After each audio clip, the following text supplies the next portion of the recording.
Hello people, I'm the Real Comic Book Gamer, and today I'm going to be talking about Lex Luthor, because I didn't really care for his portrayal in Batman v Superman, so I really want to talk about. Also, I'm going to be spoiling things for Batman v Superman, so if you haven't seen the movie, click out now. And yeah, so now that the spoiler warning's out of the way, let's get into it. So, Batman v Superman, I had a lot of problems with it, a big one being Lex Luthor, because Superman's my favorite superhero, and Lex Luthor's my favorite super villain.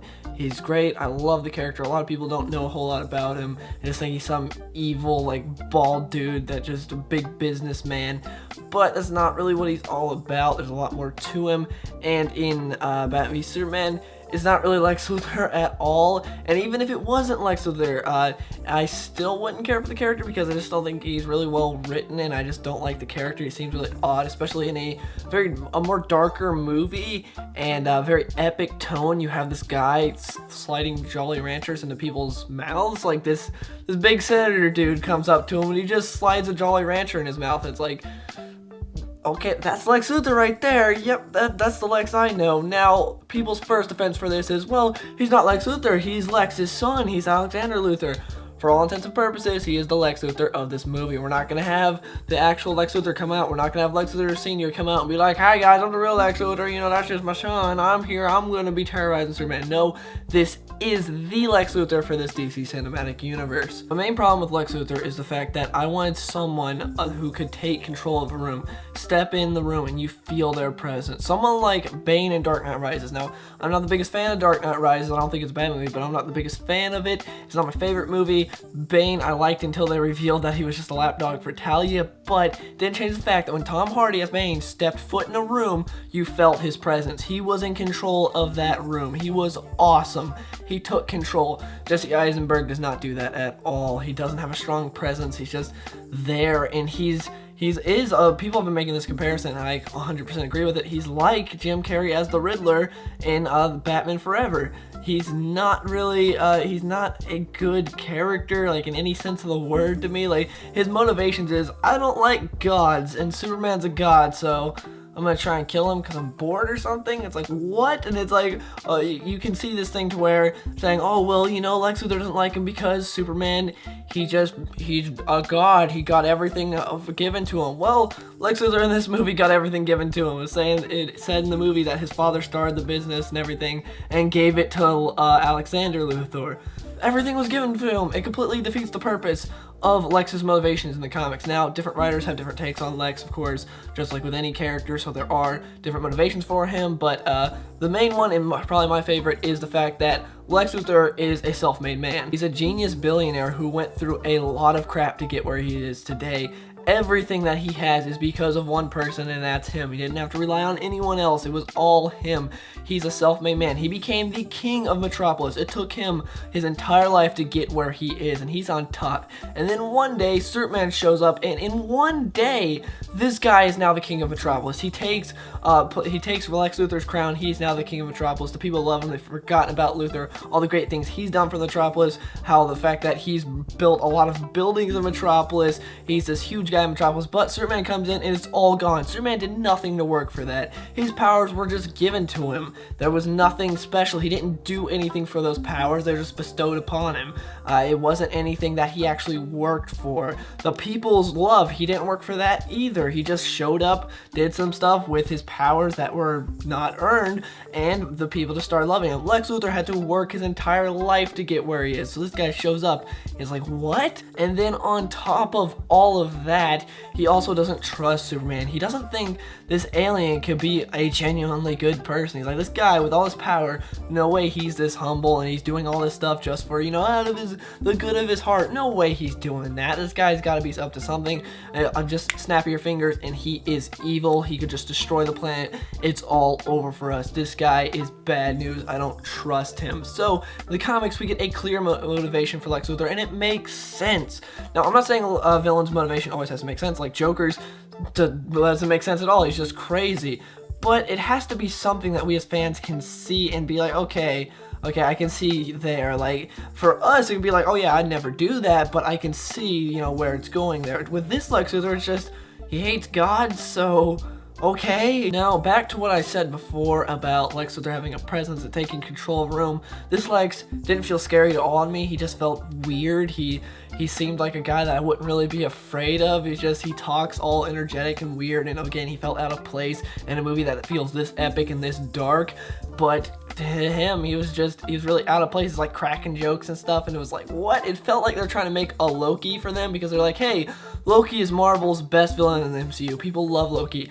Let's try to make a Loki, you know, let's try to do that. Why not Lex Luthor? Let's get Jesse Eisenberg, and Jesse Eisenberg plays Jesse Eisenberg. I don't blame him, because they casted Jesse Eisenberg knowing what they were getting into. They got Jesse Eisenberg, and it's just, I don't like him playing Lex Luthor, because he doesn't fit. And again, the character himself is flawed. I don't like the character at all. Even again, if it was just some original character, not Lex Luthor, I wouldn't like it. But because it's Lex Luthor, it makes it even worse, because Lex Luthor is such a great, well-written character in the comics, and in this, he's just pathetic. Now, I just want you guys to decide. Please let me know, which one are you more afraid of? This Lex Luthor? And now, you will fly to him, and you will battle him to the death. Black and blue. Fight night. The greatest gladiator match in the history of the world. God versus man. Day versus night. Son of Krypton versus Bat of Gotham. Or this Lex Luthor? You can escape anytime you want. I don't want. I'm going to the chair fulfilled, knowing that I killed Superman. Poisoned him with an overdose of the same solar rays that give him his powers. You can't prove any of this. It's the truth, Kent. My gift to you. He doesn't want the world to know he's dying, of course. So break the news gently. A tasteful 140-point headline should suffice. I mean, I'm just not that afraid of a guy that's wearing a mop on his head and hasn't hit puberty yet. I don't know. I'm not that afraid of that guy. But this other dude, really intimidating. He knows what he's doing. He takes control. He is that Lex Luthor. This Lex, he wasn't charming at all. He didn't have a presence to him, well, a good presence. And he wasn't Lex Luthor. I love Lex from the comics. I'm going to give you guys some reading recommendations for him, for if you guys want to get into the character and you want to know how Lex truly is. First up, there's Secret Origin, which is our first introduction to Superman by Jeff Johns. As you guys know, Jeff Johns is one of my favorite writers of all time. He's great, and he's one of my favorite writers for Lex Luthor as well. He really gets the character, and you get to see why Lex really hates Superman. Another one is Brian Azzarello, Lex Luthor, the Man of Steel. It's amazing. It's also what Batman v Superman was sort of based off of, because in that, Lex does orchestrate a fight between Batman and Superman, but besides that, it's very different. But that aspect is in Batman v Superman, and it's very well done in the book. I love it, and it shows you the motivations for Lex as well. You get a lot of behind the scenes of him, and it's really awesome. And I also love the way the art is drawn. It's amazing. It's so good. Like, you see that Superman looks like a monster in Lex's eyes, and you can see he looks like a genuine threat to Lex. I love how it's done. Another one would be Superman the Black Ring, volumes 1 and 2. This is basically the story of Lex Luthor trying to attain this power after Blackest Night and all that happened, because Lex Luthor got an orange ring. He loved that power. He wants to get back to that. So he goes on this journey, and through this, we learn some more about the origin of Lex Luthor. We see all the trials he went through, including being a trainee of Ra's al Ghul. He went to Apocalypse and Darkseid, had his eye on him, and just a lot of stuff like that. It's great, and he goes through a lot of crazy things, and just, it's amazing. Paul Cornell really handles it well. All-Star Superman, I already brought up the movie earlier, but the movie is great. It's probably the best Superman animated movie, but the book is the best, obviously, because they couldn't fit all of it into the movie, but the movie did do a great job, and the comic is really good. Definitely check it out. Of course, a lot of you guys have probably already read it, because it is one of the most popular Superman books of all time, and for good reason. And last but not least, check out American Alien. It's currently going on. It's written by Max Landis, and he really understands the character of Lex Luthor. Whenever he shows up, Lex is my favorite part of that book. Like, I really want him to write a solo miniseries for Lex Luthor, because his Lex is awesome, and it's a great Lex. It's really, it's one of my favorite Lexes right now, even though we barely got to see it, so I really want to see more. So yeah, you guys should definitely check that out. Also, it's an incredibly solid Superman book. Like, I love it so far, and I'm going to do a video on it when the full thing is released. So yeah, overall, I just really did not like Lex in this movie. Jesse Eisenberg didn't do a good portrayal of him. The character's not well written. written, and just it's not Lex. And again, even if it wasn't Lex, the character doesn't make a whole lot of sense being an original character altogether. I just don't like this character. It was very stupidly handled. I don't know why they decided to go with this direction when they could have gone with the awesome, intimidating Lex, the sort of all-star Superman style Lex, which we've already seen works in movie form, and I would love to have seen it on the big screen, especially because we haven't gotten a good Lex on the big screen.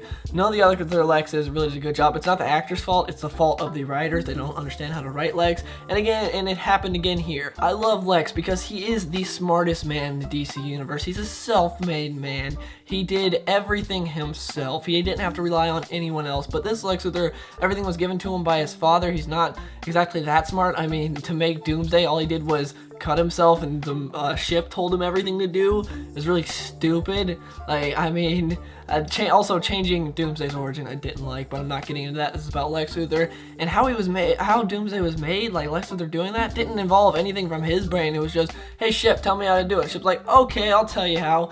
And then it did it. But yeah, if you guys have seen the movie, I want to know in the comments below what you guys think of Lex Luthor. And if you enjoyed this video, please give it a like.